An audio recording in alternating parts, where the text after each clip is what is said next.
with you. So the couch session, we started in the very first Awaken. And our heart for this is just that, and this year with Awaken, it's so special again, because the word says in Revelations something, they overcame by the blood of the Lamb and the word of their testimonies. And our testimonies are our stories, right? So we're storytellers. Each one of us have a story to tell. I loved what Kagiso said this morning. I love so much of what you said this morning. I cried so much my hair was sticking in my mascara for a very long time. But anyway, when she said, I forgot what I wanted to say. I'll get back to that. Anyway, the point is, she said throughout the years where she has just seen God's faithfulness, right, in her life. And each one of us, whether it's all been good, which I doubt that it has, or whether there's been tough times, we've always been able to see God's faithfulness in our lives. And the other person I want to quote, along with Jesus, is Walt Disney this morning. Mm-hmm. I don't know if you guys saw that movie about Walt Disney. It's Saving Private Ryan. No, it's not Private Ryan. Saving Mr. Banks. Oh, Private Ryan is the other movie. We're not talking about that one today. So Saving Mr. Banks. And it's a story about, for years, Walt Disney pursued the author of Mary Poppins because he wanted to make a movie of the book. But to her, it was a very special, personal story. For those of you who haven't seen it, watch it with a large box of tissues. It is so good because Mary Poppins is the story of her life. That was her life story she was telling. Anyway, my favorite line from the whole movie is towards the end, he goes back to her in England, and she was a very difficult lady. And he says to her, this is what we storytellers do. We restore order with the imagination, and we instill hope again and again and again. And to me, that's so beautiful about our testimonies. It's for us a reminder and a memorial of what God has done in our lives. And then it brings hope to other people around us. So, without further ado, these ladies on the couch with me this morning are absolutely amazing, and their stories have changed my life in the past few weeks that I've heard them, and I know it's going to do the same for you. So I'm going to get straight on with it. Sorry, I'm not all self-aware of the stop that flop up all the time.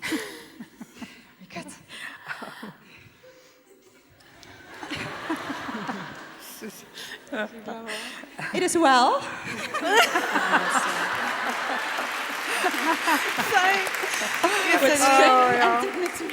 Alrighty. I'm going to introduce each of these girls as we start talking. And the first lady I want to introduce to you today is Narina. And we decided, that beautiful lady over there, we decided we're going to be bold and follow in Kagiso's footsteps, and we're going to announce our age. So I've been 24 for the last 37 years, and Narina is 29. She was born in South Africa, and her and Annelie are mother and daughter. So it's a huge privilege having them both on stage. So Christelle mentioned last night, this is our 5th Awaken that we've done. And at the very first Awaken, Narina, you had quite a defining moment that has been shaping your life since then for the past 5 years. So do you want to tell us a little bit about leading into that moment? Right.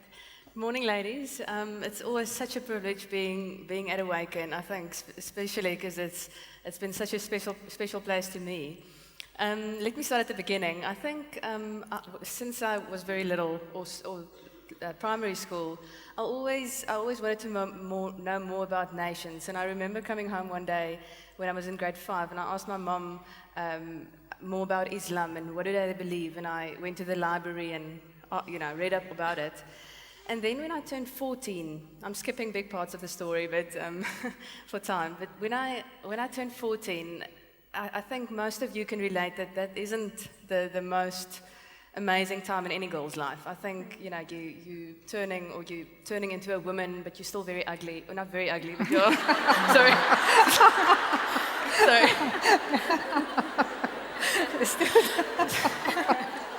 Sorry. You're still becoming beautiful. So I think many of us look for acceptance at many places, and I just realized at that age in my life that if you don't have the support structure that you need and the guidance that you need, you can make decisions in your life that can be good or bad, either way. And I think that was when my passion started. That I sort of realized that every girl should have the the opportunity to be guided by someone else, whether it's your mother or whether it's just a lady or whoever. Okay, but that apart. So when I was 17, I got a prophecy in church where the woman told me, she said, I see a caterpillar eating on a leaf, and it's you eating God's word, and then you will grow into a beautiful butterfly, bringing release and healing to nations around the world. And obviously, as those words, it's quite special, but I left it at that. Then I went to university to Pretoria for 4 years, and after that I went to London. And I remember always phoning my mom from London and saying, but this can't be it. There has to be more to life than just going to work every day. We need to be able to connect, to emerge in other stories. And when I came back from London after 2 years, I came to Stellenbosch, and that was when Awaken 2011 happened. It was in August 2011, and the last session was about awaken your vision, and it was so beautiful where they said that God has given a very special ability to women to give birth to something. So He's given us each a seed, and we need to give birth to that. And then the whole end of the session was that what is the seed that God has given you, and why aren't you doing it? So four friends and I came together, and we started praying about it. And what is the seed? What do you call it? Let's name it something. So we prayed about it. It got quite frustrating at sometimes. and then after a while, I went to my dad and I said to him, how does this work? How do you do this? And he said, let's get practical. Look at the needs around you. It's not what you want to do, but it's what are the needs around you. And then we as a group said to God, okay, God, please show us something. Let's get practical about this. Show us something. And in that week, I had coffee with a friend, but it was a friend of my brother. He volunteered at Straatlig at that time. And at that stage, he came to me and he said to me, there are 10 girls in Cluttersville that desperately need mentorship. Do you know of anyone? And obviously, I knew of many people. And it's all there. So we'll get back in a minute to tell you about what she's actually doing now, but I'm going to move on to Annelie. Annelie is 60 years old. She was also born in South Africa. I feel a little bit like it's an Awaken reunion today, because at the very first one in 2011, I think it was, when we had Awaken, we were in a meeting in someone's house, and it was a bunch of women. Lisa kind of made us all get together, and none of us really felt like it in the beginning. I was like, oh, another women's event, can't deal, count me out. And then as we started talking and we saw God's heart for Awaken, we got so excited. And I remember Annelie being at that meeting as well. And afterwards, her and I, we're both foodies, so we immediately connected. And the one thing that I really loved about Annelie from the moment I first spoke a word to her is that she is very confident in what her strengths and weaknesses are. She knew what she would be good at and what she wouldn't be good at. I don't know, I can't tell the story, but I will tell this later when we've had more coffee. But what I love about you guys is, and you both have said you're very similar in many ways, being mother and daughter and having the same values, but then you're also very different in many ways. Like, Annelie claims that she does not have the gift of mercy like Narina does, which I completely don't agree with, but that's for us to sort out. And, so even though you are so different, and you have, obviously you watched a girl growing up who was wired differently to you. Tell us a little bit about, kind of just being Narina's mother and seeing her process of going through her dreams and her struggles and, kind of to where she's at now. Right. Thank you, Melanie. Hi, everybody. I don't feel so confident now.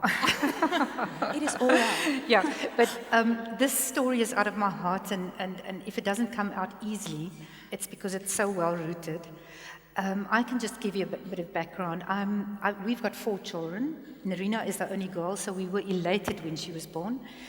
At the age of 14, when she was 14 months old, she got so ill. I took her to the doctor, and he suggested a lumbar puncture the following day.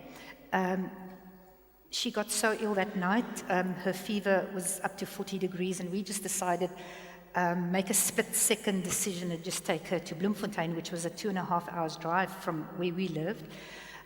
When we arrived at the hospital, I held this limp child in my hand, and I asked the first doctor that I saw, is this child going to live? Is she dying? What's wrong? And he said, I don't know. So they immediately started with injections in her small little body.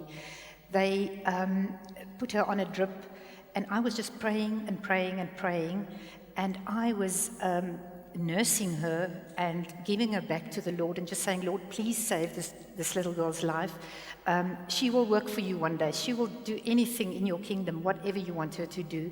And then they found out it was septicemia, which was so bad at that time because from very ill to dying, it takes about 12 hours. So this child of mine, she was so ill, but she survived. So when she came home at the age of how old are you in grade 5? 10. At the age of 10 years, she came home one day and she talked about this little Muslim girl. So it was no surprise for me because I knew that was what she was going to do. She also went to a church camp and she took her little brother of maybe 7 or 8 with her that weekend. And she got it. We were in a traditional church at that time, so I was so surprised when she got home, and she said she was baptized this weekend with the Holy Spirit, and she is speaking in tongues. And I thought, but what kind of a mother am I that I don't know these things? And but I realized that she had something that I must still learn about, and. So I just knew that I must just leave this child, and the Lord will do the journey with her that He planned for her, for His kingdom. And we communicated about it, and I always asked her about it, and we talked about it, but I didn't know anything about it. And maybe I should just take you back to my childhood, where my parents were divorced when I was in standard 5. And I believe it was as a result of no communication, because the previous generation, my parents' generation, didn't communicate as well as I hope to say that we do now, and even the younger generation. So we talked a lot about this, but my saving grace at home, when I discovered that my parents were going to get divorced, which was a shock, because you never know, you didn't know what was happening. So what did I want to say now? My saving grace at home was that my mom created a home. She was always there when I got off the bus. She was there when she wasn't at home, but she left a sandwich. Or she sat around the table with me and we had macaroni and cheese. And she was always talking to me, but not communicating, as I said just now, but just having a safe place and a haven. And then after school, I met my husband, and I soon realized that he also came out of a broken home. His father passed away when he was 5 years old, and we decided as a couple that we are going to create, when we have children, a safe haven, a dwelling place, a place of refuge for our children, because I believe that everyone should have that in their lives that they can go home to. Does that answer your question, is it? I also asked Annelie when we were having a coffee, I think we were chatting about kind of watching your kids go through their processes and, and how you're there for them. And she said to me, you have to meet your children where they're at. Yes. And I love that so much, the concept of, we have people in our lives, whether they're friends or family, we have expectations of them, and we'll chat a little bit about that later, how the two of them managed to kind of find a middle road with that. But I love how she said, they always spoke to their children. They've gone through really hard times, and when we spoke about those times, we're not going to chat about that today, but Narina said that they remember knowing everything, and what was supposed to be a very fearful situation for them as a family, but kind of they as kids breezed through it. So, I love the... Maybe there's just one thing I forgot to say, is that when we decided to make the safe haven for our children, we also decided never, never, never to use the word divorce. Never. Never say, I'm going to pack my bags. Never say, I'm going to leave you. Because we made that decision and packed, and we just decided to never even speak those words. Yeah. Awesome. Thank you, Annelie. Alex. Alex is 27 years old, and she was born in California in the United States of America. And Alex, you moved to South Africa about 4 years ago. Yes. Yes, and it's also in South Africa that you ended up meeting your husband, but we'll chat more about him later. Tell us about life before South Africa. Okay. A bit short to the point. Yeah, I grew up in a Christian home. Christian. My mom was a pastor's kid, actually. So when I was doing grade 5, I was also very surprised to find out that my parents were getting a divorce. And my dad ended up leaving us and my mom for another woman. And for a while, it was okay. It was okay. Like, I mean, I guess we said 10 is like grade 5. So I was like, little 10-year-old just looking for fun. And I loved my dad. I'm the older of the children. So when my younger sister was born, a lot of quality time with my dad. He was like my favorite parent. So it was nice because he was living in our neighborhood still with my uncle. So we could see him very often. And then about 2 years later, he met another woman who he liked, and decided he was going to marry her, which we were fine with. And when I was doing grade 8, they did get married, and it took about 2 years for our relationship to just completely unwind. No emotion. It was very numb. Like, we just didn't have a connection at all. And I think it's because he just expected my stepmom to now be my new mother, but I already had a mother. So it was very complicated. And up until that point, like, I was a good person, I was a Christian, I know all the songs, and we weren't we weren't attending at church regularly. I would go with my mom if she asked. I didn't mind. And as things got more difficult, I didn't realize at the time, but I just didn't have a relationship with Jesus at all. Like, I didn't know. It was all about the, being good and doing the right things and not doing the wrong things. And so even though I had, growing up, said, I'm never going to have sex till I get married, I'm going to be like this, I'm going to be like that, by the time I was 15, it was like I was so empty. I didn't know where to go to. I couldn't go to my father. I couldn't go to God because I didn't know how. And I ended up losing my virginity to my boyfriend at the time. And that was just like the beginning of like down and down and down. And there was a lot that happened. I was very promiscuous, and I didn't know. You turn yourself off, you just kind of numb yourself. When traumatic things happen, I think it's a defense mechanism that God has put in us, but it's been used for really in the wrong way. And so I didn't have anyone to talk to, and I just went through high school, guy after guy after guy like that. And it turned out when I was about 19 that I met a guy, and he invited me to church. And I was like, of course, like, I'm a Christian. And he was like, we were sleeping together, but it was fine, because I'm a Christian, it's fine. And I didn't feel anything, And so I would go to his church, and we would go, and everyone knew him, and he was this cool guy, and he was the singer of a band. And so they all looked up to him, and then, of course, looked up to me, because I was like the girlfriend, little trophy girlfriend. And like, and so I was following him, and we would go to church together, but then we would leave and go sleep together. And then it was just like this cycle, and I didn't really know, I didn't really think about it. And I would go to the church, sing the songs, whatever. But there came a time where I thought, I feel like I'm missing something.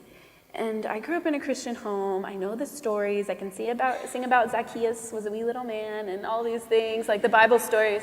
But I thought, no, let me check it out for myself, like for real. And so I started in Genesis. Don't do that. Because I was like, this is madness. Like, what? Like, the earth is flooding, and God just, like, made a new population, and, like, there was nothing, and then he's just, like, bored and says, let there be light. And it was just, like, this weird, like, no. Like, this is too, it's not okay. Like, it sounds like a fairy tale. But I kept pushing in. I kept reading. I kept experiencing, I think, I didn't realize at the time, but true worship with the people that I was attending church with, and learning and being open to where it got to a point where I realized, you know what, this relationship that I'm in is really, really bad for me. And I had completely lost who I was. I didn't have any value. When I looked at myself, I didn't see anything valuable. And so it got to a point where this guy that I'm dating, I'm like, okay, maybe I think he still loves his ex-girlfriend and she's blonde, so let me be blonde. And I did, and my hair it was off. It was blowing in the wind. Like, it was just falling off, and I just felt so ugly. I was like, what have I done? And I was a hairstylist at the time. It was just the worst thing ever. And so I thought, no, let me try to be who I'm supposed to be for this guy. And it was just a disaster. And one day God challenged me. I thought I would marry him, for so sure. And God challenged me, and I think it's the first time he ever spoke something directly to me. And he said, tell your boyfriend everything about yourself. And I thought, ooh, that's kind of scary. Like, I'm very dirty, I can't. But I thought, no, I'm supposed to marry him, I'm so sure. So I did. I spoke to him and I said, look, I want to tell you some stuff. And I just told him about the guys in my past. I told him about, just all the decisions I had made. And he just looked at me. And we had, at that point, been dating for a year and a half, and I told him, I think we should stop sleeping together, and he would shame me. If we would sleep together, he would say, it's my fault. And I was so alone, and I said, okay, I'm gonna fast. I heard about fasting. I'm like, oh, let me try this. I didn't tell anyone. I was just like, okay, I'm not gonna eat, and then it'll happen, just like that. And so I fasted. We ended up sleeping together, and I told him, oh, I fasted. And he's like, well, should have tried harder.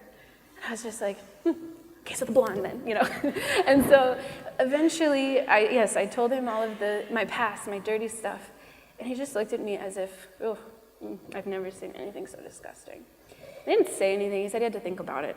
So for a week, he treated me so poorly that I eventually ended up breaking up with him, just because I couldn't take it anymore.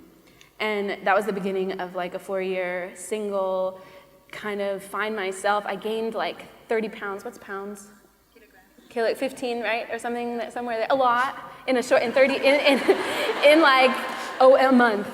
I gained a lot of weight in 1 month. My hair was all broken and gross, and I'm a hairstylist, so everyone walks in and looks at my hair and goes, let me see someone else, And just my identity was just being ripped apart by things, and I eventually randomly, the way that I am sitting up here, I just yeah, sure, I'll sit on the couch session. This is my first awaken ever, and I have no idea what is coming. And someone offered me, they said, oh, I'm looking for a children's ministry director at our new church. I said, I'll do it. I was like, no, bring it back. I hadn't a clue. And this guy who I was newly friends with pulled up the pastor on the phone. I'm scheduled to have coffee with this other pastor, or the children's pastor. I ended up being the children's ministry director. I had no clue what I was doing. And I just said, I am in the biggest identity crisis of my so far life. And these kids, I have no idea what to teach them, but I'll just take them through what I'm going through.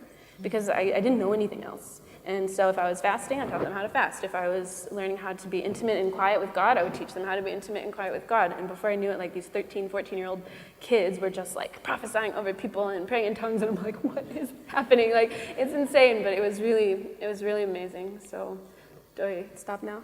No. No, you're not done. Am I done? No. Okay. So, in the same way that you offered yourself for children's ministry and agreed to be on the couch session, you also had a moment where you spoke to a client one day when you were working as a hairstylist, and she told you about this project where you agreed to sponsor a child in South Africa.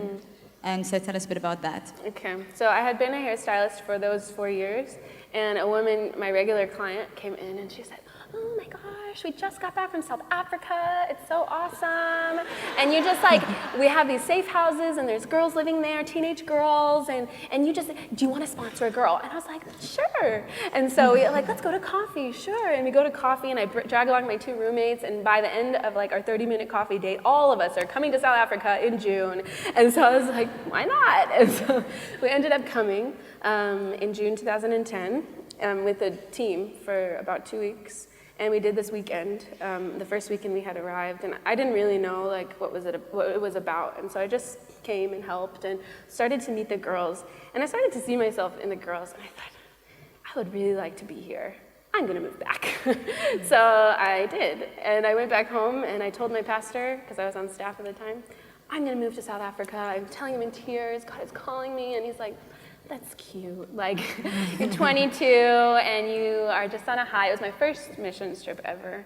And he was just like, we'll talk about it, we'll pray about it. And he later confessed when we came to our coffee meeting that he walked in with 100% determination to discourage me. He said, she's not called.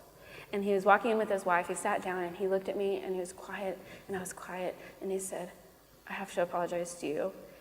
I came here to discourage you. I told my wife I'm going to discourage you. We need you here. And then God just said to me, who are you to get in the way of my daughter's dreams? So tell me about Africa. And I was like, okay. Like, what? I don't really know even, but that's where I feel like I'm being called. So I moved the next year. And I arrived, June will be my 4-year South African anniversary. So Now you're done. thanks. For now. Yeah. Miss Claudine. Yes. Claudine was born in Rwanda. I see that I wrote your age wrong here. I said you're 27 years old, so we can either go with that or you can correct me. Growing up in Rwanda, Claudine, you had a challenging childhood. You were part of a very big family. Tell us a little bit about life in Rwanda up till the point where you met your husband, Alfred. Okay, thank you. My story is totally different from their story because of where I come from and because of where I am. That makes me. I was born in a big family of 15 children, and I'm number 9.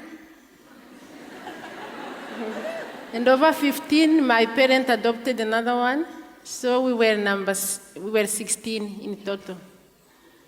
But what I can tell you, if you can feed 2 children, you can feed 3. If you can feed 5, God can provide for 6. Our parents taught us 3 things: to love each other, to share everything, and to protect each other. So when I was born, I was born with asthma, which caused my parents too much pain. They had the food, they had the house, but they didn't have money to take me to the hospital every time I was sick. And in my country, there are no free medication. So I almost died many times, but God protected me. I was in a Catholic church, but they don't teach Sunday school. They don't teach adults how to read the Bible. Praying, we just imitated other people's prayers. So I didn't have any relationship with God, any personal relationship with God. I knew Jesus from other people, not from my own experience. When I was 7 years old, my elder sister had finished high school, and she started working as a teacher. And because she was working far from home, my parents asked her to take me with so that she can take care of me. So since I was 7, I never have a relationship with my siblings, no relationship with my parents, though they were still around. And when my sister got married after 2 years, they straight started a family. And instead of getting affection like other children, I became auntie who's supposed to help other children. So I didn't really feel loved enough. So I always longed to go home and to see my mother. And sometimes when I go home, because I was different from them, I got beautiful clothes from my sister, nice food. My siblings didn't have that because we were from rural area. They didn't have shoes. Me, I had shoes. So I was different. They didn't like me much. So I always feel rejected. You mean what? You understand what I mean? So when I went to high school, I was in boarding school, but because of my brother-in-law's job, we had to move all the time. In primary school, I moved from school to another 5 times. So I couldn't even have friends from primary school. In high school, yeah, we were together, but because they were from far from the school, sometimes after end of school, you don't see each other anymore. Because that time also transport were very difficult. No cell phones. Rwanda was still under development. When I finished my high school, I was supposed to go to university because of what I studied in high school, but My siblings were in high school. They were 4 behind me. Then my sister told me to go back home to find a job as a primary school teacher so that I can help my daddy to pay fees for my siblings. So I didn't get a chance to study university as I wanted to do it. So I worked as a teacher for 5 years, but in the meantime, my sister died in 90, I think 3 years after high school. So in our culture, it's possible that when your sister died, another sister can go and marry the brother-in-law so that she can take care of those kids. So they forced me to marry my brother-in-law. I didn't want. I refused because he was like my father, and he was older than me. So I quit my job. I ran away from home. I went to town. Everybody wanted me to marry him except my mother. She said, you can choose what you want. So I ran away. When I get to town, that's where I met my husband. He's far from my province, my hometown, but we met in town when I was running away. Yeah. So we'll come back to the rest of that story later. Back to Narina. So you, back to where you ended up having the coffee with a guy who offered you a group of girls to mentor. So you really had no idea, you said at the time, what to do with them. You had no skill. You had no specific training on how to mentor a group of girls. But you knew that God was guiding you into something. And then that is where Dream Girls or Dream started. So can you tell us a little bit more about that? Yeah, so basically, I mean, as you can... Oh, sorry. That's better. I think, I mean, as you can imagine, 10 girls, suddenly we need to spend time with them. I think, thinking back 4 years ago, I often wonder what we were thinking, because it was really... I mean, in terms of our frame of reference and their frame of reference, it's so different. They are girls coming from Cluttersville, the specific girls, and mostly no fathers present in their lives, no family structures. So we were sitting with this type of, this girl that didn't really have any support structure at all, nothing. And we needed to mentor them. And I think just basically, I said to Milani as well, if I ever thought I'd be talking to teenage girls, even though I had a passion for them, but I'm not really able to really relate to them. I think many times I speak stuff and they just forget it's over their head. So, so I don't have a natural ability to relate with kids. And I think we just basically went with what we had. What we also, I remember the three of us, we said, okay, but what have we learned this far? And let's teach it to these girls. And very similar to Alex, what she said is that wherever we're going, they should come with us. So we don't know what to teach them, but let's just do this, because we don't know, but let's just spend time with them. And we wanted to create a place of belonging for them, where they can really feel safe and where they can share their hearts. Did I miss something now? No, that's cool. I think the other thing that I really loved that Narina said to me is she used to drive through the area where these girls lived, and she would just realize that, just people in general need hope, and that was one of the things that drove us, like, how do we bring hope, I think the other thing, maybe before we move on to this question, tell us just from where you were 4 years ago with this group of a handful of girls, how has Dream Girls developed from there? Where is it now? And then in short, where is it going? Just for us to get an idea. Okay. So when we started this, we really had to be very practical about this. So we said from the beginning, choose a name for yourselves, and that's where they choose Dream Girls. So that's where the whole Dream Girls started. And then basic things like 3 mentors per group, only 10 girls per group. They can't come and go as they want, because it just creates a unity if they don't. And then it was just something I forgot to mention is the first time we saw them was in April 2012. And the conference the previous year it was in August 2011, which is exactly 9 months after we started the first conference. And it's just so beautiful, the symbolic of God, 9 months carrying the seed. And so we just went on, did what we thought we could do. And then I remember my housemate at that stage was involved also in Clittersville, at some of the youth in Clittersville, Shofar Clittersville. And I remember her coming home and she said to me, "Yo, this is difficult. You know, we're trying to give hope, but we're working against all odds. I don't know if this is working." And I came home every week and I said, I agree, we are working against all odds. It's very difficult, but something is working. And we sat around a table, I remember, and we said, "Okay, what are you doing and what we're not, let's compare notes." So compare notes like these practical things, teach what you know. As I again say, we didn't have any sort of basis to go by. We just went. And she said to me, "Okay, but let's turn this second group also into let's ask if we can expand this." And a few of us got together to ask God if this is what we should do, because we don't want to, maybe it's just dream goals. We don't want to create something if this is not His will.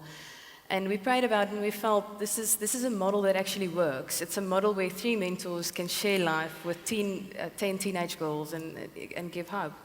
And I remember after the prayer evening, we sat there and one of the girls, after we prayed, she got quite quiet and she said, "Guys, I just have to share this with you. It's quite clear in my mind."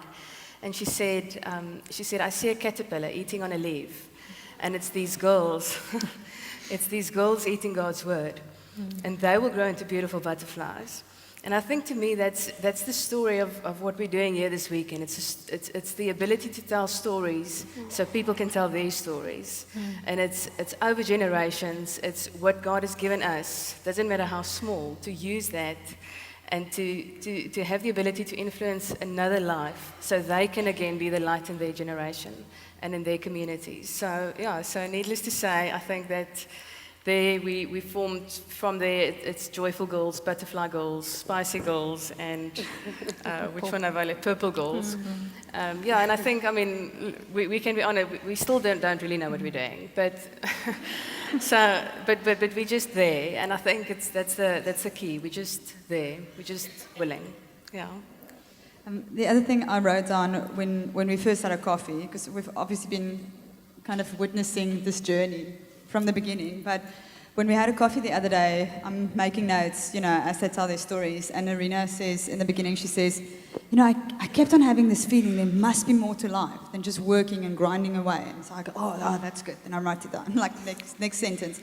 And I kept on feeling there must be more to life, and I think I wrote it down about 10 times. I'm like, clearly God's saying something about that. But, and then I was thinking afterwards, for me, this is true. Sometimes you look at the world and all the need, and you get so paralyzed by the fear of not being good enough to help, or you're just overwhelmed by how big the need is. Sometimes I look at something, I'm like, oh my goodness, it's too big, I'm just not going to touch it. I can't remember, somewhere over this weekend that we talked about that paralysis. I don't know, can anyone relate to that, or is it just me?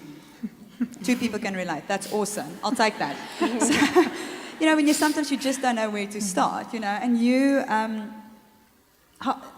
you said you guys just went, but you started taking people on the journey with you. Like, you 20-something, late 20s, and you're single, and we were chatting the other day, and you were saying how many times, I feel that as well. Like, I'd sit with a bunch of moms, and everyone would talk about their kids' snotty noses, or, the price of electricity, and you're like, there must be something else we can talk about. How did you guys get going as a group of friends to not just sit around and say, oh, we don't have husbands yet, we don't have, I didn't get a bonus in December. How do you kind of get going from there? Okay. Firstly, yes, it's definitely daunting, but I think many of us see the need in the world, and we get so scared of what's happening out there. And I think what paralyzes us is the fact that we think we need to see the whole picture. And I think that's what I learned, because I like big pictures. I like to see the whole picture, but God really taught me to be satisfied with what I know now. And I think that's why we're paralyzed, because you can't see the big picture, and therefore we do nothing.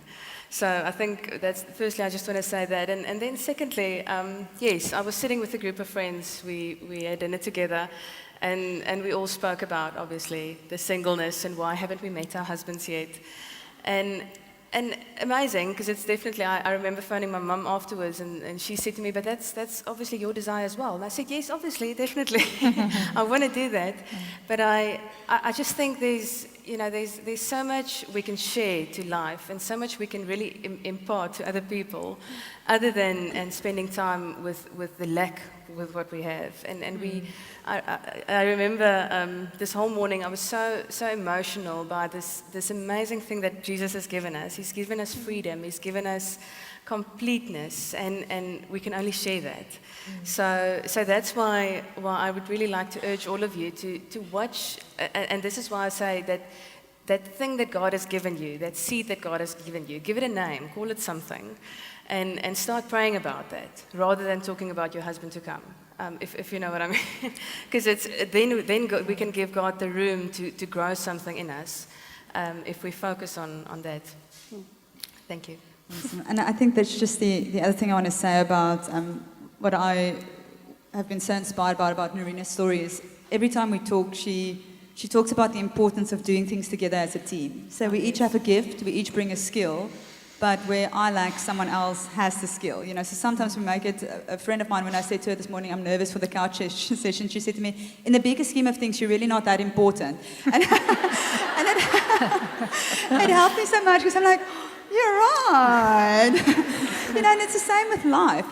We look at something like Dream Girls and we're like, oh my goodness, it's such a big vision, I can't get there. And you're like, in the bigger scheme of things, you're one part of the body of Christ.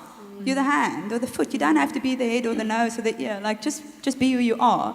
But come together as a team and move as a body, But we'll chat more about that later. I can just quickly, if you don't mind, I just want to, exactly that. I mean, the team that we've got doing this, we're all really learning. We're all learning from each other, but it's so beautiful to see how God has put us together with different skills, different passions.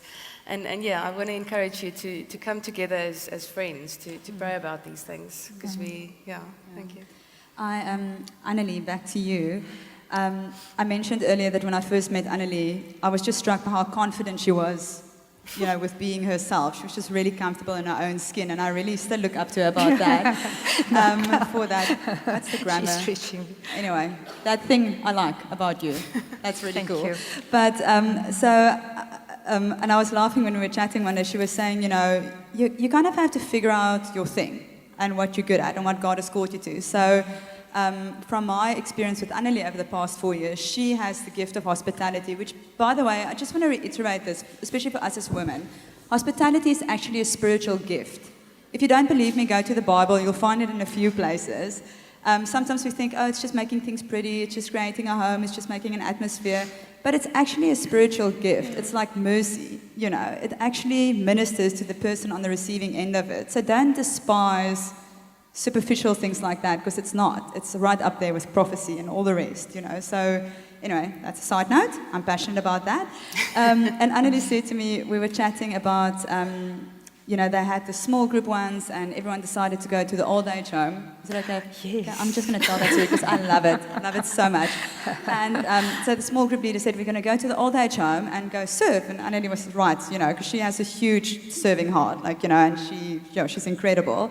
And they said, we're going to go and wash the old lady's hair. And Annelie was like, no, I'll go wash the dishes in the kitchen, but this one I'm not doing. And she said, how everyone looked at us like, what's wrong with you? But I think that's just the confidence of knowing who God has made us. Like, there's things we're good at, there's things we're not. And let's stop being so hard on ourselves for not wanting or being able to do everything that everyone else does, So with that in mind, you have been a huge support to Narina with just her project of Dream Girls. And again, what I love about your story is you know your skill set. How have you brought your skill set to support her in Dream Girls specifically? I even was prepared to peel the pumpkin in that old age home. I try, because I always ask Narina, how did she get this love for what she does? And then I realized, but she needs me, because when she has a function, she needs soup. And, or she needs cupcakes or whatever I can help her with. And the other thing is, I love inviting the little girls to my home and having them around my table. And there my husband is also wonderful, because one night he was at the head of the table and he was talking to these little girls about the role of a woman in a home and what they should do in their own homes whenever they have a home. And I really appreciated that. And my heart is to create a home wherever you are, even if you live in a tent or in a caravan or in a palace or in a house. Everywhere you can create a home and a safe dwelling place for the people you love and for anybody that comes into your home. I always pray that everybody that comes into our gate, that they would feel the love of God, that they would feel the tranquility there.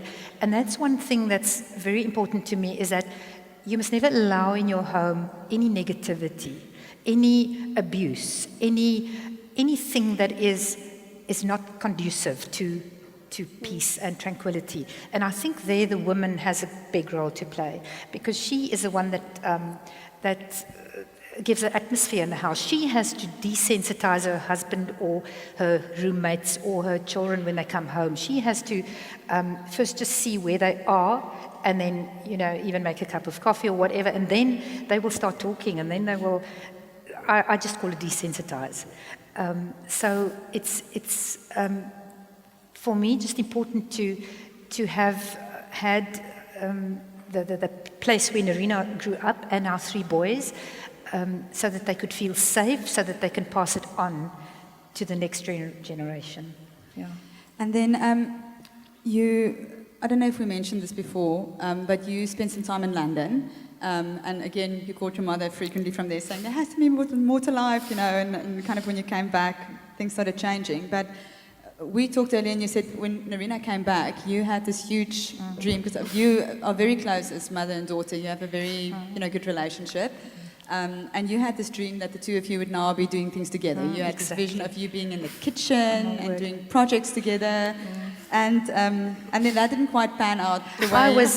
I was so disappointed, because she was in London for 2.5 years, and I thought when she'll come back, she'll be more of a homemaker, and she'll be with me in the kitchen, and she'll cook with me, and she will do things. And suddenly I just saw, but she's into numbers the whole time. She's in finances, and I was so displeased with her at the time. Disappointed?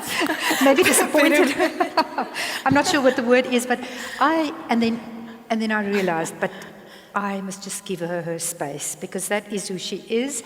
And I must give you the good news that after a year or 2 or 3, we have decided to do a few things together. We have we have girls around our table doing things my mom never taught you, and even some restaurant evenings and so on. May I say that? She's still not in the kitchen, but she organizes everything, and she loves people. And it's the one thing I love. I've been privileged to be around their home a little bit over the past few years. If I could have my way, I'll move in with them. And just seeing them give each other space to be who they are, and I think many times we project onto other people what we want them to be. And again, just for both of them, Annelie as a mother saying, I see who you are, and I'll meet you where you're at. And Nerina as her daughter saying, I know who you are, I meet you where you're at. And still together, there's so much they achieve. So what's beautiful to me about their story, as a couple, what do you call it, as a family tact unit, is that they bring their skill together and they do amazing things together. So part of what they do, which Annelie, she doesn't like talking about herself, so I'll just do that.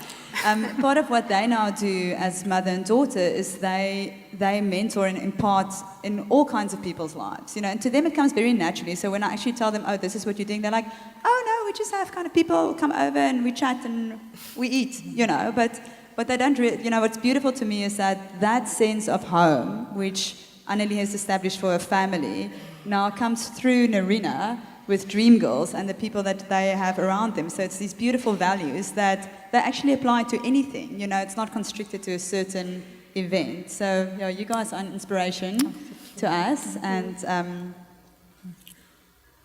amen. Awesome. Amen. Alrighty. We're not done yet. Save the clapping for later. Okay, so Alex, back to you.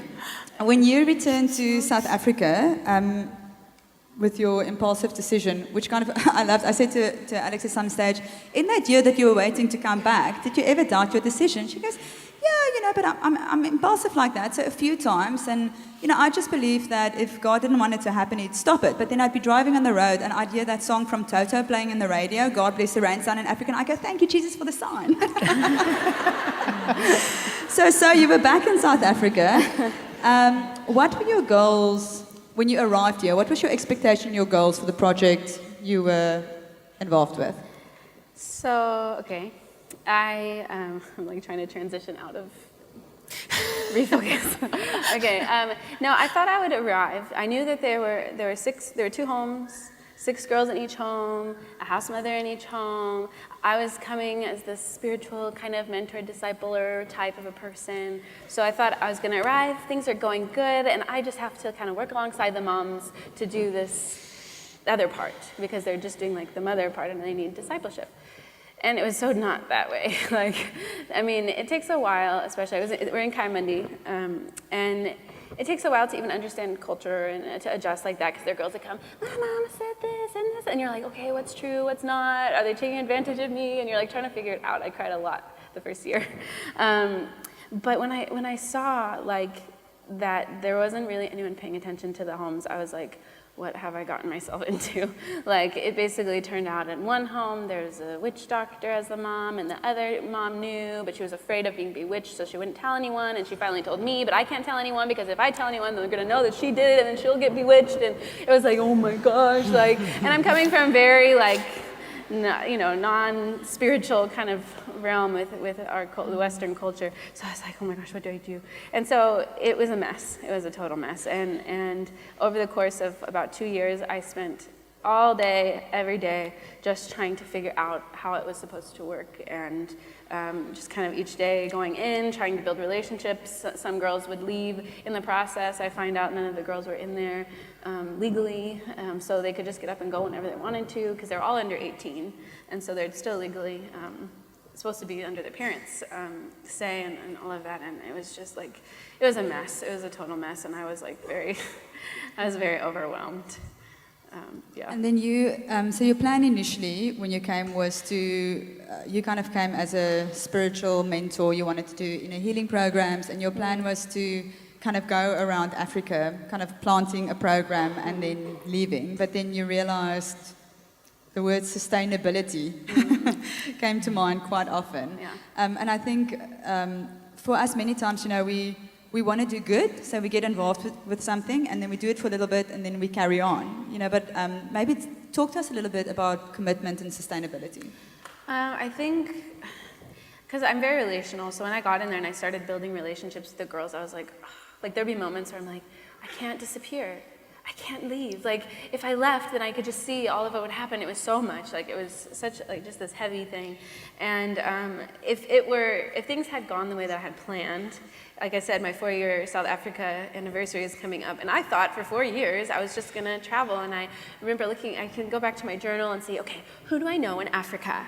And just writing down, this person in Malawi, this person in Tanzania, this person here, and I'll just spend a certain amount of time and go on and go on and go on. Because I just expected to find things that were solid. And when I arrived, I was like, I can't just leave. I can't just come in, pop in, oh, this is too much, and disappear. Because it happens all the time.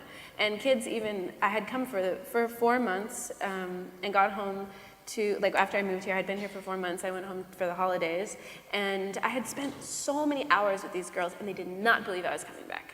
I said, no, I swear, I'll be back in January. Yeah, we'll see.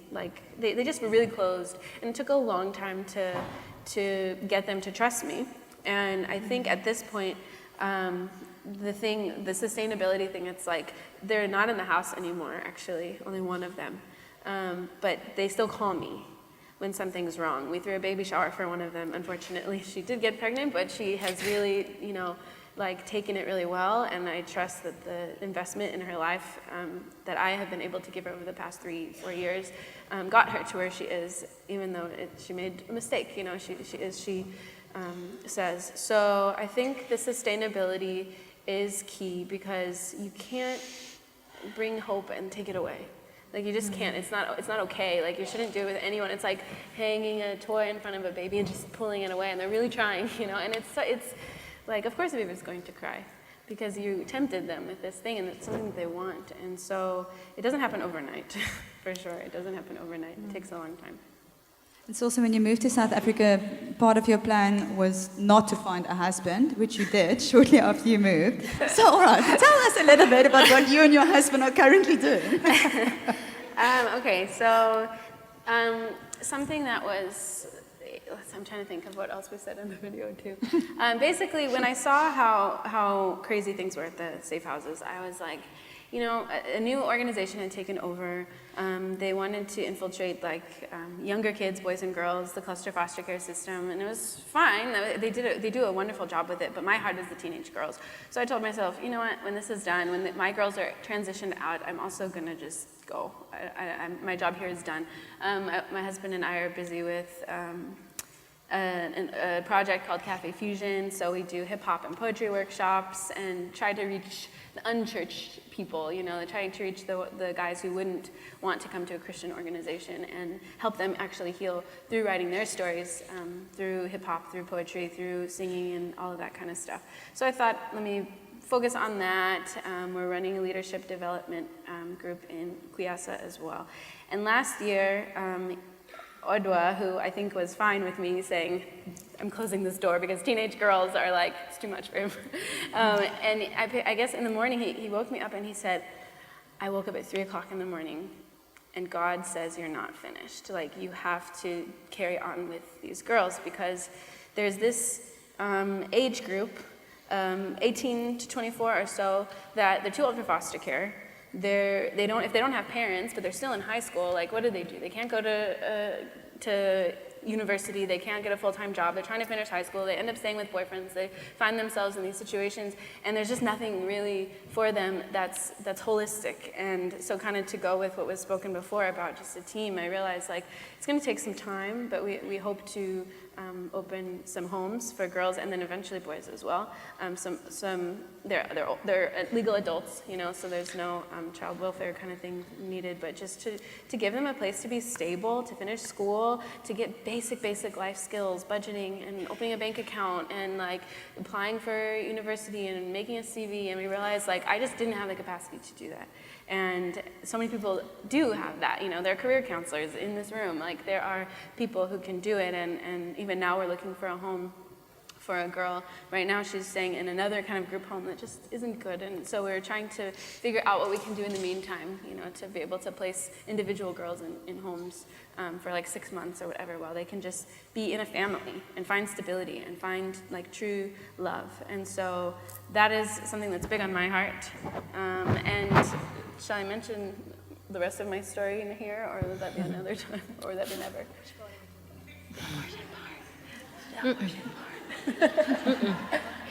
I'll come back to it. Cool. You'll see. That's for later. Yeah. So that's basically what we're doing now. And the one thing I love about the concept of Cafe Fusion is that it's an amazing platform for the guys and girls who won't necessarily be within a church environment, like a youth group, to be discipled. That's their ultimate passion, is discipling people. And that they use a medium which the kids are comfortable in, which is hip-hop and poetry, to help them actually process their stories and tell this. I'm going to get a neck spasm. To help them process their stories, So we'll come back to that in a bit.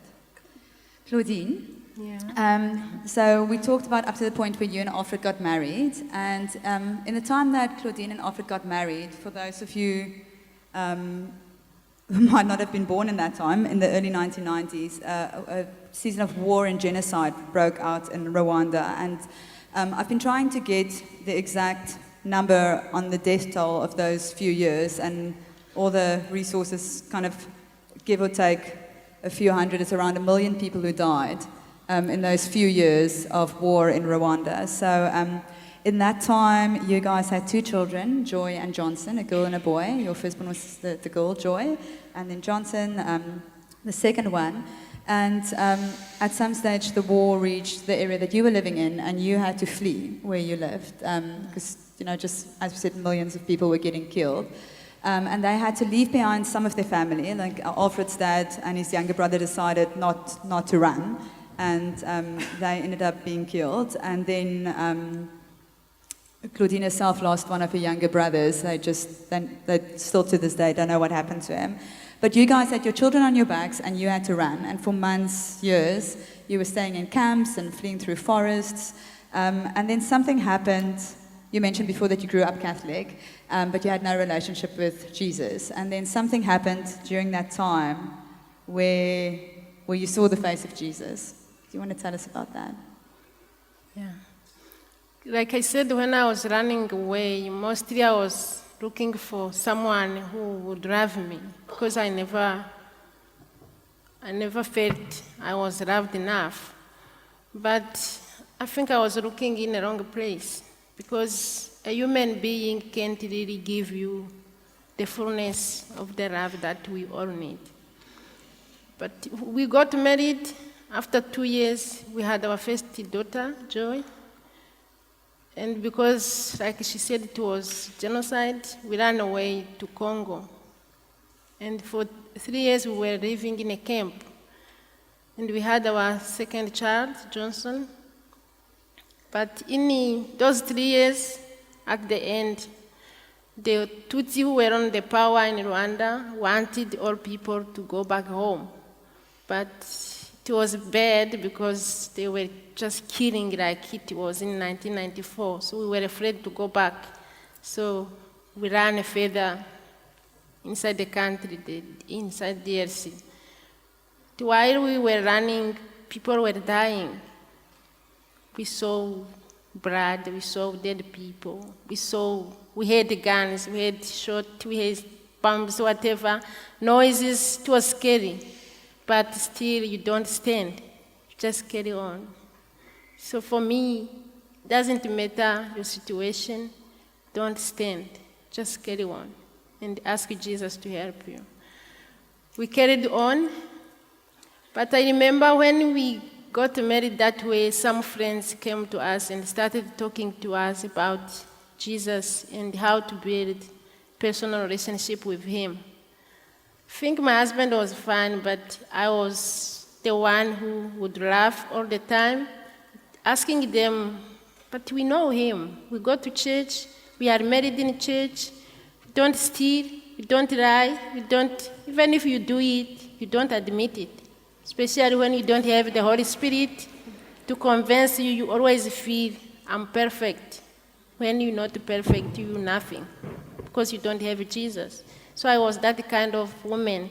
I would let people sit, listen to them, but I never listened. I never changed. And then what happened, seeing those people killed, others dying from hunger, others screaming because of pain, me growing up without what I needed, but still growing up, I never saw Jesus in all those processes. I was just me, myself. I can run. If I run fast, maybe I will be safe. I can hide. If I hide properly enough, I will be safe. But it's no way to hide unless you hide in Jesus Christ. So we ran. We made like 1,500 kilometers walking, with children on our back, with baggage on our head, without shoes, without cars. We're running and people were dying all the way. So when we reached to the place called Kisangani, the military were always with us. We walked and then they were with us. Then whenever they wanted, they shooted, they killed people. When we get to Kisangani, one Friday morning, they did the same. It was like 6 o'clock. We woke up and then we had people screaming, we always make noise when we run away because you try to find your child who is not around. You try just to make a way where many people are moving, so we make always noises. Then we get out of our tent, then we saw people running. Luckily, we had our children next to us. We took them, and then we ran. My husband would always take my son because he was the smallest, so it was easy to tie him on his back. And then Joy was 4 years old. She would always be on my back. That morning, I remember we didn't take any food. And in the war, people are very selfish because you don't know where next meal will come from. Whatever you have, you hold on it. You don't care about your neighbor. Some people can show kindness, but for most of them, they don't. You just keep what you have, and then you try to be wise in the way you use them. So that day, we didn't take any food, and my daughter was very hungry. Every second, she would ask, Mommy, why don't you cook? Don't you see that other people are cooking? I had nothing. Then I would say, don't worry, we're going to cook when we get a bit further. And then people were there cooking, even if they were shooting. But you know, when you're hungry, you can't do other stuff, you just want the food.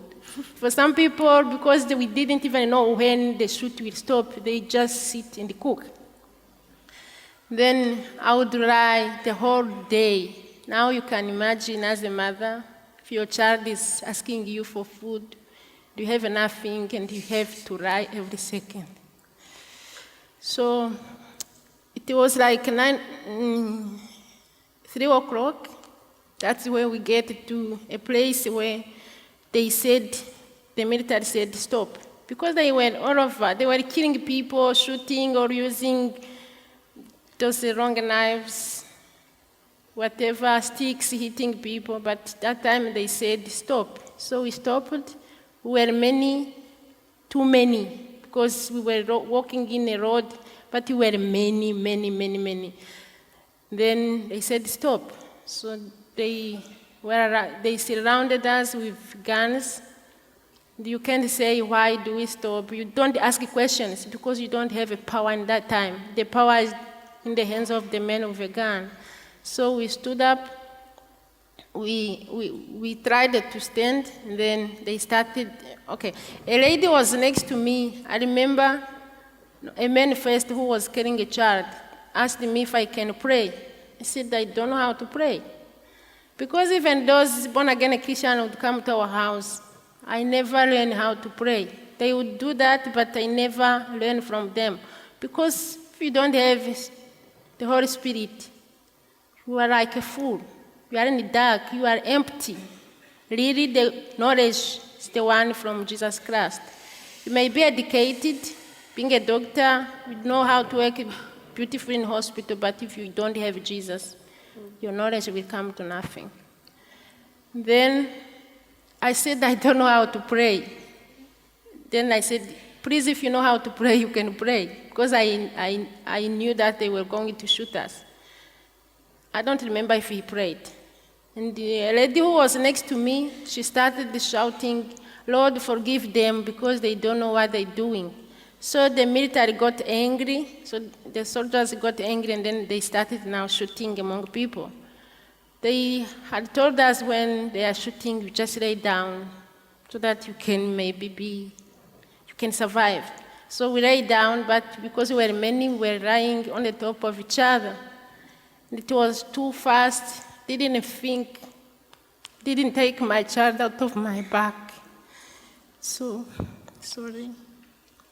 So when they shot her as well. But I didn't know, and she didn't die straight away.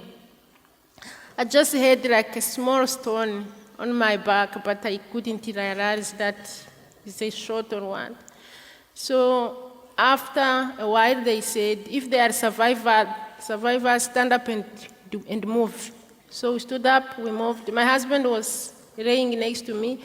But I remember when they started shooting, I was so scared. And then I remembered that those born-again Christians told us that the name of Jesus can do miracles. So I told my husband, let's say Jesus. So as they shot, they were shouting, not whispering, Jesus, Jesus, Jesus. I don't know how many times until they said, stand up and move. So we moved. But what I'm telling you, doesn't matter how you look like. There is no ugly people in God's eyes. We're all beautiful. When you call on his name, he will answer you. So we walked, and then my doctor said, Mommy, I'm vomiting. Mommy, I'm vomiting. And my husband looked, and he said, his blood coming out of mouth. So I tried to carry her in my hands, so we walked. Then after a while, like after an hour, she died. And when she was dying, we know that she knew about Jesus, but her way to know Jesus was like a small boy living in heaven with his father. Because she always sing, instead of saying the king, like where the king, we will go see the king. She will say, we will go see the child. But she knew that it was Jesus. And then we tried to say, no, Joe is not, it's not a baby anymore. He's a grown-up. He's a man. Then she would say, no, he's a child. So we said, doesn't matter how. She knows him. So we told her, now they shot her, you're dying, you're going to heaven now to see Jesus, the one you used to dance for. Now you're going to dance for him face to face. And her father said, don't worry, we're going to follow you just now. Because we knew that everybody's going to die. So she died. And the sad thing that happened to me is that we wrapped her in our last clothes, then we put her under the bush and we left. And for many years, I wondered what happened to her. You can imagine maybe the wild animals eating her body, something like that. So it was a very, very sad. And then I always said, I'm not a good mother because I could protect her. I could take her out of my back. So I was always accusing me for failing her, which it wasn't true. Later, when she died, that's where the Holy Spirit came to me. And then I remembered everything they taught us. I remembered that my life doesn't depend on me, it depends on God. Then I said, if I couldn't save my daughter, I can't even save myself. That's why I decided now to give my life to Jesus. I turned to my husband, I apologized for everything I did to him. He did the same because we knew that we were going to die. Then the Spirit told us that only repentant people can go to heaven. Today, if you have something you never repented, you don't know for tomorrow what happened tomorrow. Every day is a chance for you and me to make your life right with Jesus. And then as we ended in the morning, we all fit into Bible story, and Jesus loves you the way you are. You don't need to be like me, like her, like someone else. Give yourself as you are. But if you don't give yourself to Jesus, you give yourself to Satan, you will end up where he is. Then you will lose everything maybe you were looking for. So we went back to Rwanda. It's a long story. But when we get there, it was another sad moment. My husband went to prison for 3 years. 3 years I was alone again, without someone to comfort me, without someone to love me, without someone to help me. And because my son was also very sick because of lack of food, he went to my mother. And 3 years later, my husband came back. We had the chance, blessing, to have our second daughter, Zabibu. It's the name of a lady who helped us in the forest because we were lost for 15 days. Yeah, 15 days. So, yeah, after that we came back. We ran away to South Africa because they wanted him back into prison. And he has tasted the life. It was hard. So he said, I'm not going back. I'm running away. He left me. Then I followed you later. Thank you. One of the most inspiring things when Claudine first told me her story, I was like, I couldn't in my head figure out how after the trauma of war, and as she said, a lot of people were affected, a lot of people lost a lot of their families, how you cope with such a tragedy. And I remember her saying to me, the only way you can cope is with Jesus. And I was like, yeah, but hectic. And she said to me, you know what, if God can find me in the middle of the equatorial forest, he can find you anywhere in the world. And I love that so much. And so we'll come back to that. So we're running out of time. Just in short, to end off, Alex, the bit that we wanted to come back to that you mentioned in the video is in your time of trying to find your identity in guys, you ended up becoming pregnant. Can you give us a short rundown of just how that affected, your life a little bit as well? Yeah, I think it's hard to talk about this now. I think it's time for chocolate break. So everyone can it's stuck to the table. Wow. We're just handing out some chocolate. Does anyone else need some chocolate? There's pink ones here. I'm taking them all out. Thanks. Crystal, I think you need to hand out some chocolate there. In your section. Oh. I really like those pink ones. Alex, tell us. Okay, so basically, one of the things that was a big, I can't think of the word now, but yeah, something that was very traumatic in my process of trying to find myself without Jesus was getting pregnant at 17. And like I said earlier, I was very numb, so I didn't even consider it. It was like, the guy wasn't even my boyfriend. And I said, no, I'm going to get rid of this baby. And so I did, and I didn't tell anyone. I told one friend of mine, actually, but I didn't tell anyone else. My parents didn't know, no one knew. And I just kind of carried on, with life. And I'm very, bubbly, and I can make jokes. And so it was easy for me to just kind of hide behind that. And it wasn't until later on that, as I was going through that kind of rediscovering my faith, I shared about the abortion with a group of girls actually at the church that I was attending at the time. And a couple years, I just said it. I don't even really remember the whole setup, but I remember just sharing it. And a girl phoned me 2 or 3 years later just to tell me that she's pregnant and what should she do. I was like, I don't know.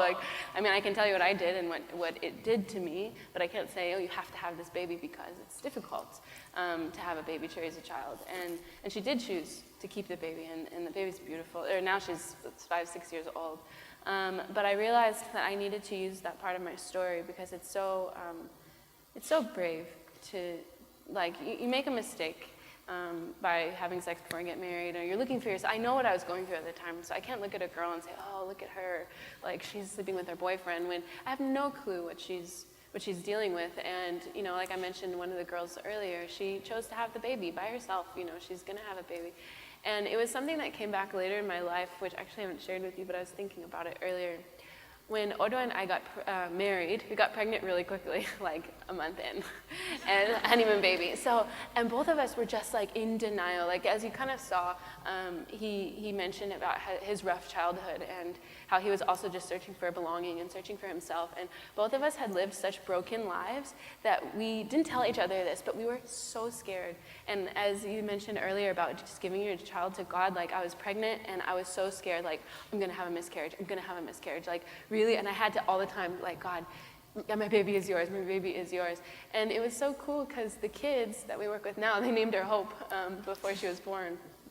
And it was just this confirmation, that there's new life and that God does restore. He restores, he wants to, he desires to. And there was a time where I really had to go through intense healing from this abortion. And it was about 40 minutes on the floor in tears of me and God just going like this with my baby. And I was just I didn't want to let it go because I couldn't, because it was just this thing that I had made part of my identity. And so now, I want to be able to empathize, with young women who are in that kind of a situation. And it's something that, God really did restore. When I look at my child, I'm just why? Why? why do I get to have you? So he wants to restore. And so that was a nugget. From Have my another story. chocolate. So we're almost out of time. So I'm going to ask each one of you one more question. And you have to give me a very short answer on this one. Like one small paragraph. Claudine, your dream after, or when you came to South Africa, you started studying, and at that stage, you kind of said you'd study anything that you could get a bursary for. So you ended up going to Bible school and studying theology. But your dream was and is to become a writer. And for those of you, you know where the shop is, Claudine actually wrote 2 books. So the book is for sale at the shop. There's, it's an incredible story. So please support her and buy the book and read more about her story. So it's at the shop. But so when I asked her about her dreams, and she said she always wanted to become a writer, I thought to tell her own story. And she's like, no, my dream is to become a writer, to tell other people's stories. So my question to you is, why, and kind of give me a short, 3-liner answer, why do you want to tell other people's stories? Number one, because I accept.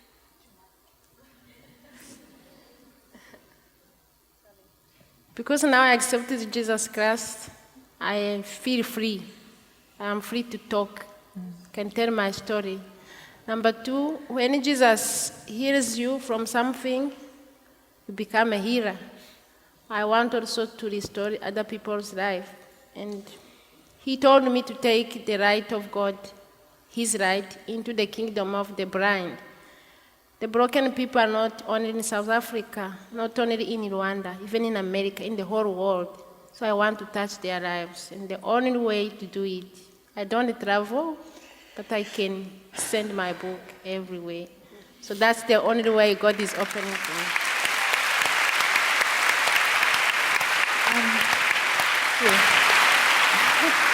The other thing that I so wish we had time for to discuss today, but Claudine and I had a nice long chat as well about the life of a refugee, and where she said as a refugee you actually never belong anywhere again. And we talked about xenophobia and how that influences them. But the one thing that she said that struck me most is she said we have to listen to each other's stories. Because every person you meet, no matter where they're from or what they do, they have a story. And that's her passion, so that we can get to know each other by hearing each other's stories.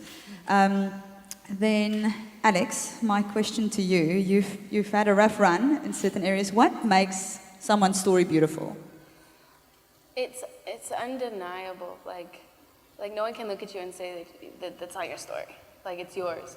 And I saw with myself that I healed from my story, and once I spoke it, like Claudine said, once I spoke it, it also healed someone, and it healed someone, and I become more and more free every time, and there's no shame in your story, because it doesn't, it's not who you are, it's things that happened, but you're a daughter of Christ, you're a son of Christ, it's your decisions, it's not who you are, and so I think, I think it's just the ultimate discipleship tool. Like, you can't disciple without knowing your story and knowing how to share it. You can't lead people down a road towards Christ if you aren't free to also share your story. And it's a process for the rest of your life. And I think God is gentle. He doesn't make you deal with parts of your story that you're not ready to deal with.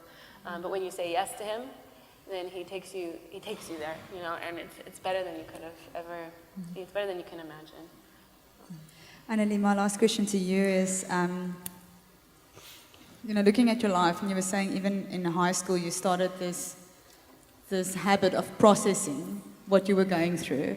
And I think a lot of times, like Alex also said, you go through stuff but you don't want to talk about it, or you don't want to even go there. Sometimes it's so hurtful that you can't even deal with God or with yourself with it. How have you processed the different phases of your life? Just in a short answer, when I realized that my parents were getting divorced, because of the lack of communication, I just decided this is the time that I'm going to build a wall around my heart, stone for stone, brick for brick, and nobody has to know anything about me.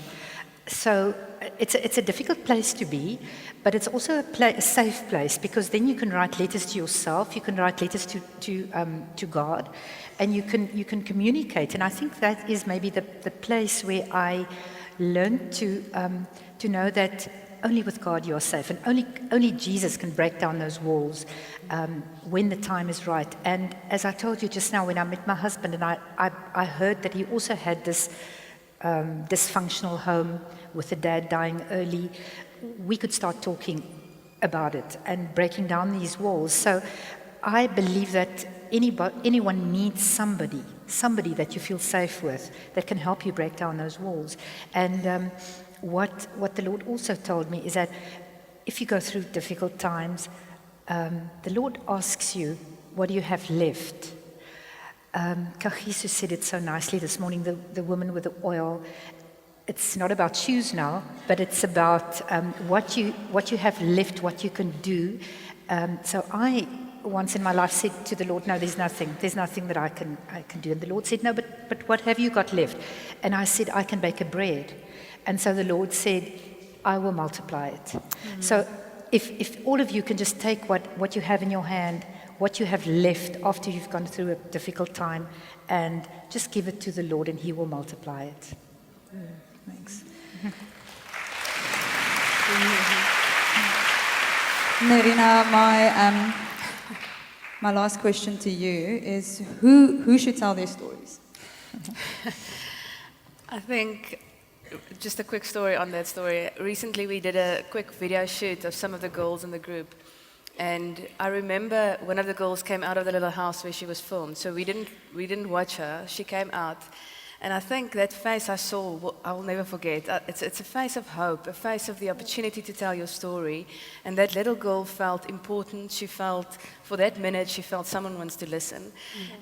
And it was so beautiful. And therefore, I think everyone should tell their story. And I think for us as believers, it's so beautiful, again, referring to this morning. I think you all know the feeling of complete freedom and what Jesus Christ did for us.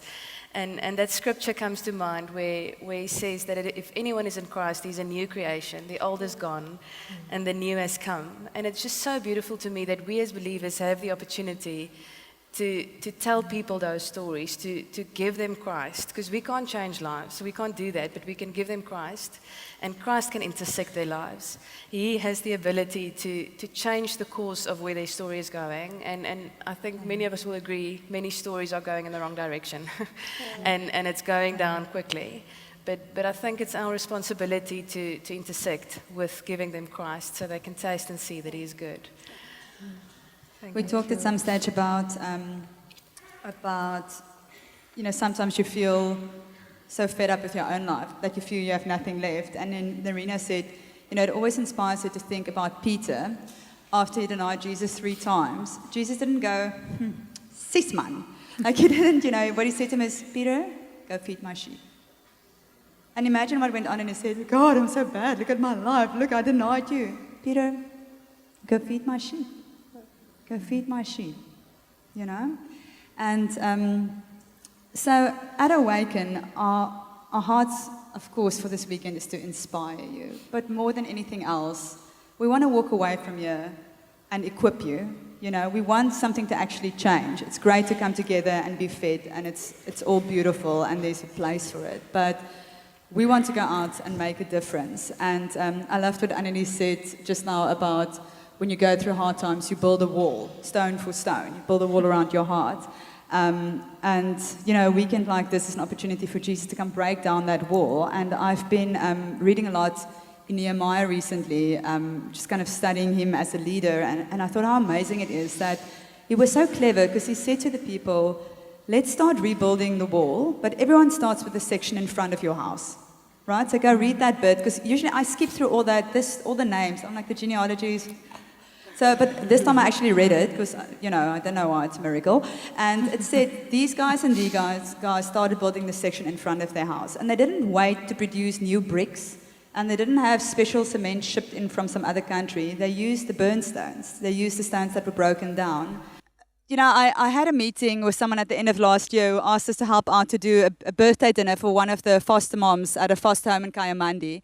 And And it was amazing, we just had this vision again to celebrate people, and I remember afterwards I sat down with this guy and I said, okay, now that we're doing the party thing, which I'll give you more background on now, we want to get involved in the education and, feeding people. And he said, that's awesome and all of that needs to be done. But he said so many times we neglect just to celebrate people around us, and that's what give people hope, So the whole idea of the celebration campaign was to say to every child that you are celebrated and that your life matters. A lot of these women at some stage when we talked said, everyone is worth something, just people never tell them that, and that's what's been driving, Alex and Arena and a lot of the work they've been doing.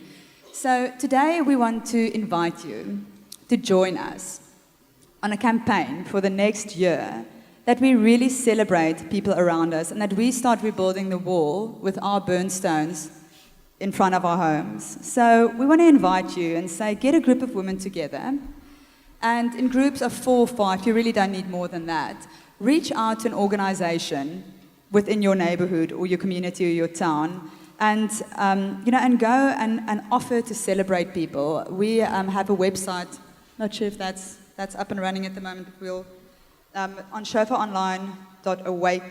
Anyway, that will be up there. I'm not going to read it because you won't remember it anyway. But we'll follow up with an email after Awaken with information. We have created for you celebration kits, checklists that tell you how to plan a party.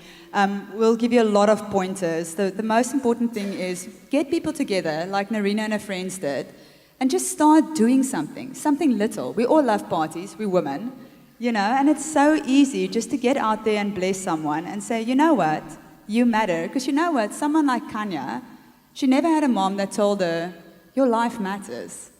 And think how much that means to you guys. Each of you have someone in your life who at some stage looked you in the eye and said, you matter, you're worth something. And so in the email we sent out afterwards, we've tried to collect names of organizations in the neighborhoods of where most of you come from.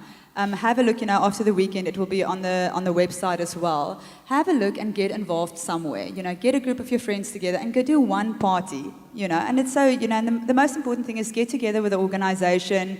Like for us with the Kipwe parties, we went to sit with Lulama, the foster mom first, and we just said, what is your desire? What do the kids want? Even on the celebration kits, there's like a checklist. We asked the kids, like the first time I said, what kind of cake do they like? The llama's like, oh, no, any cake. And I'm like, no, but, chocolate or vanilla. And I could see no one's ever asked a question. I mean, think of you choosing what you eat and do every day. There's some people who they don't have that luxury. And so we have this checklist to personalize the party. And so, just to get back to the essence of hospitality, the essence of creating a home, the essence of creating an atmosphere where people feel loved and accepted. This is what this campaign is about. So, we're going to be checking on Facebook, post pictures, once you've done it, and come speak to us. We're rushing a little bit now because it's the end of the session. But please feel free to email us with questions, call us, come chat to us. But we want to challenge you that by the time we sit here next year, that each one of you would have been involved in celebrating someone, looking them in the eye and say, your life matters.